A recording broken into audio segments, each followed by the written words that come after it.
বন্ধু তোরা সবাই তো বিয়ে শাদী করে লাইলি, समझ गया। আব্বারে যে এই কথাটা কেমনে কমু, কারে দিয়া যায় বন্ধু কমু? ठीक है। আমি কি কমু তোর বাপেরে বিয়ার লাগে? আরে তুই ভালো দর্শস কে রে? বন্ধু বাবারে কষ্ট না গিয়ে আমার বিয়ের কথাটা। আচ্ছা কমু কমু, তুই টেনশন করিস না।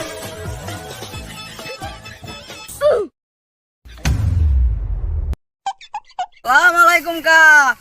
अच्छा। ওয়ালাইকুম আসসালাম, কোন আছো তুমি? ভালোই আছি, আমনে ভালোই নি? এই রোদের মধ্যে একলা একলা কাম করতাছেন? কি করবো কও, তুমি লাইন একটা খোলা থাকতে এই রোদের মাঝে আমার কাজ করা লাগে। কাকা একটা কথা কইতাম। কি কইবা কও?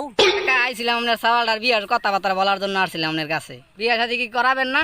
বুঝি বাবা তোমার কথা, বিয়ে যে করামু সাওয়ালে তো কোনো কাম কাজ করে না, কাম কাজ না করলে কেমনে বিয়ে শাদী করাই কও? समझ गया। আমি তো কাশেমের মায়ের বিষয়ে কথাবার্তা বলছিলাম। ওই যে কাকা কাম করে দু চাইলে তাছে কি আর কাম করেন আমনে কোন? আব্বা আপনি ভাই যান, এই তো আমি করতেছি।